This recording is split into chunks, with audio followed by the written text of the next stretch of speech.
Viewers আপনারা এখানে আজ তো ব্লগ করার কথা তাই না? তো চলেন শুরু করা যাক। হ্যালো ভিউয়ার্স, আসসালামু আলাইকুম, myself Robi Sarkar and other new video. আজকের ভিডিওটা কি হবে এটা সকাল থেকে চিন্তা করতে করতে আমার মাথা নষ্ট হয়ে গেছে। অবশেষে মনে হলো যে এখন তো বর্ষাকাল আর গাছেও আম ধরেছে, তাই আজকে আমরা আম ভর্তা করব, যা আপনাদের সাথে শেয়ার করব। শুধু আমরা এখানে আম ভর্তা করব না, আমরা কলা পাতায় আম ভর্তা করে খাবো, কারণ কলা পাতায় আম ভর্তা করে খাওয়ার মজাটাই অন্যরকম। তো আরেকটা কথা তো বলাই হয়নি, আপনাদের ভালোবাসা এবং আল্লাহর অসীম রহমতে আমার এই চ্যানেলটি 1541 সাবস্ক্রাইবার পূরণ হয়ে গেছে। তো আপনারা ভবিষ্যতে এরকম ভালোবাসা দিবেন। আর আমার এই চ্যানেলটি আপনারা যদি নতুন হয়ে থাকেন তাহলে একটা সাবস্ক্রাইব করবেন এবং বেল আইকনটি প্রেস করে দিবেন। আর কথা না বলে চলেন ব্লগটি শুরু করা যাক। তো বন্ধুরা, আমরা আম নিয়ে এসেছি, এখন আমরা আম ভর্তা করে খাবো। তো আপনারা সঙ্গেই থাকবেন এবং দেখবেন আমরা কিভাবে আম ভর্তা করি। তো বন্ধুরা, এখন আমরা আমটা ধুয়ে নেব। আপনারাও যখন আম ভর্তা করবেন অবশ্যই ভালোভাবে ধুয়ে নেবেন, কারণ এতে অনেক জীবাণু থাকে যা আপনার পেটের জন্য অনেক ক্ষতিকর হতে পারে। তো বন্ধুরা, আমাদের আম ধোয়া শেষ, এখন আম ছুলে এবং ভর্তা করবো আমগুলা। ভিউয়ার্স, আপনারা অবশ্যই আম ভর্তার সময় আম ছুলাতে এরকম একটি ব্লেড ব্যবহার করবেন। এরকম একটি ব্লেড ব্যবহার করার কারণে আপনি খুব সহজে এবং অল্প সময়ে আপনি ভালোভাবে আম ছুলাতে পারবেন, যেমনটা আমি করছি। এরকম ব্লেড দিয়ে আম ছিলানোর সময় অবশ্যই আপনাকে হাতের দিকে লক্ষ্য রাখতে হবে, কারণ অন্যমনস্ক হওয়ার কারণে আপনার হাতটি কেটে যেতে পারে, কারণ জীবনের সেফটি ফার্স্ট।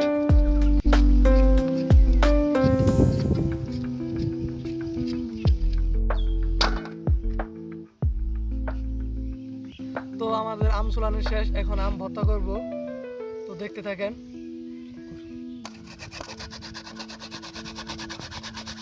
আম ভর্তার সময় আপনি এরকম একটি ব্লেড ব্যবহার করতে পারেন, কারণ ইংরেজিতে একটা প্রবাদ আছে, time is tight, wait for none. সময় এবং নদীর স্রোত কারোর জন্য অপেক্ষা করে না। আপনি যদি এরকম একটি ব্লেড ব্যবহার করেন তাহলে আপনার সময়টি বেঁচে যাবে। তো ভিউয়ার্স, আপনারা তো দেখতেছেন এই ব্লেডটির কারণে আমি কত সহজে আম ভর্তা করতে পারছি। অবশ্যই আপনারা এই আম ভর্তার সময় এই ব্লেডটি ব্যবহার করবেন। আর এই প্রচন্ড গরমে আম ভর্তা পুরাই কিন্তু মধু, ওই কিরে মধু মধু।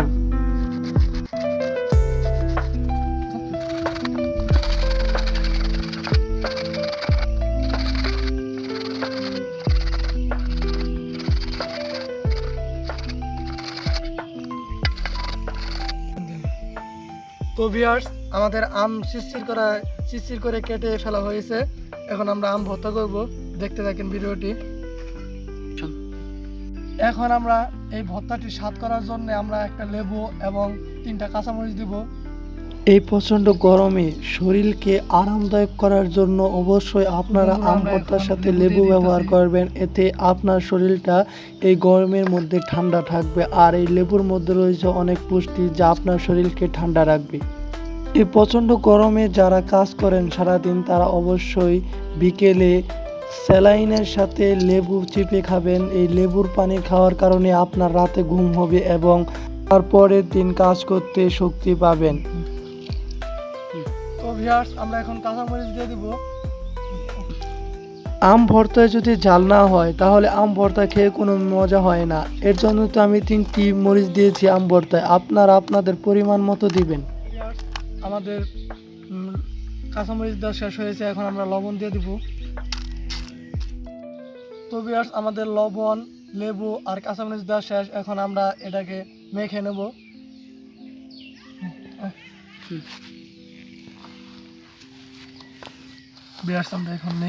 ভিউয়ার্স, মাখার সময় অবশ্যই লক্ষ্য রাখবেন যেন জুড়ে জুড়ে না মাখেন, অবশ্যই আলতো আলতো হাতে আপনাকে মাখতে হবে, তাহলে আম ভর্তা খেয়ে মজা পাবেন বেশি, যেরকম আমি মাখছি।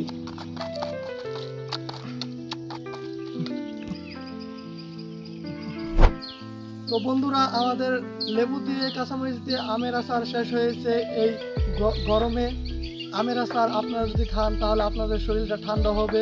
তো আপনারা যদি আমার চ্যানেলে নতুন হয়ে থাকেন তাহলে অবশ্যই একটা সাবস্ক্রাইব করবেন আর লাইক দিবেন আর কমেন্টে বলে যাবেন যে আমাদের এই প্রথম ব্লগটি কেমন হয়েছে। আর ততক্ষণ পর্যন্ত আপনারা সুস্থ থাকেন, ভালো থাকেন আর নেক্সট ভিডিওর জন্য অপেক্ষা করেন। আসসালামু আলাইকুম।